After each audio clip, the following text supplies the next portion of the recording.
Good morning. So trabaho na to rin guys. Maglihat tani guys. Tapos atong kuanan barnisan guys.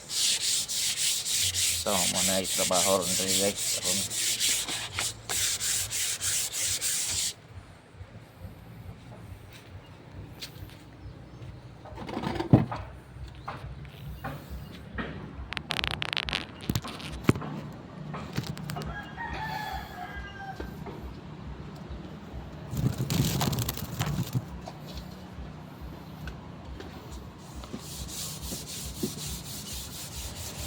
So dia mga paps tupita lihat-lihat sa nato for final na lang, for final para pahid na to sending sealer. So para manindot siya resulta mga paps ato sang pasadahan o liha nga to 40 po siya para ang iyang surface smooth kayo siya mga paps. So di siya sa tail ato titiraho pilong po nato ang tail aron di po kayo siya makuan lahi tanawon. So muna ang gipahimo mga paps. Kumana ako diha og liha mga paps. So ako na ni siyang applyan karon og unang apply sa sanding sealer para nindot kayo ang resulta mga paps. Mao gyud ang proseso sanding sealer usa. So unang ano muna paps, unang pahid sanding sealer. Tapos mamaya patuyuin tapos titirahin natin ang liha na to 40. So ito mga paps.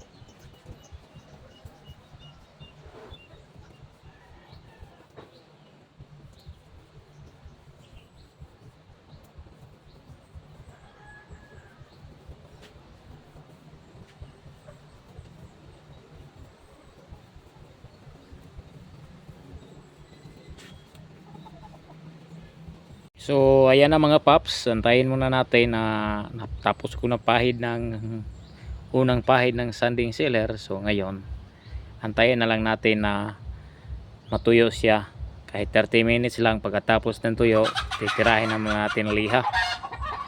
Katapos liha mga paps, ulitan na naman natin ang sanding sealer. So hanggang dalawa lang tayo mga paps na pahid. Pagkatapos ng dalawang pahid patuyuin ulit, tapos liha, tsaka yun na babanatan na natin ng clear gloss. So hanggang dito lang muna tayo mga paps. Good morning, God bless. So mga paps, ayan na, natuyo na siya, natuyo na yung upuan. So babanatan na natin ng 240 na sanding sealer.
So, ayan mga paps. So, titirahin na naman natin ng clear gloss ulit. Pangalawang tira na ito mga paps. So, ito, clear gloss. So, nandito na tayo mga paps. So, ito na mga paps, ang final. Kaya tapos ko na ng tapos ko na lagay ng sanding sealer. So, ito yung final ko, yung clear gloss lacquer. So, ito na talaga ang pangpa-kuan kintab. So, lagay ko muna mga paps. So, magapalay ka na mga paps.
So mga paps, yan na, tapos na yung pag-apply ko ng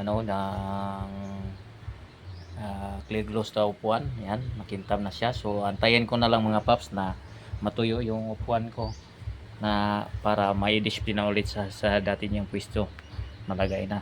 So sa manonood ng aking video, paki-like na lang and share and paki-follow na mga paps. Jimar Larano Binanwa ang aking account dyan sa YouTube channel. Thank you sa mga sumuporta sa akin. Thank you sa lahat. Kahit kunti lang tayo. Kayong nag-like sa akin, nag-view sa mga nag-view. Thank you. So God bless all. Ingat lagi. Ito yung pobreng magaluluoy nyo as Jimar Larano Binanwa. God bless. Please support my YouTube channel. And also my Facebook page at saka may Facebook account ako. Jimar Larano Binanwa. Tapos yung Facebook page ko ay GBL TV. Thank you. God bless. Good morning.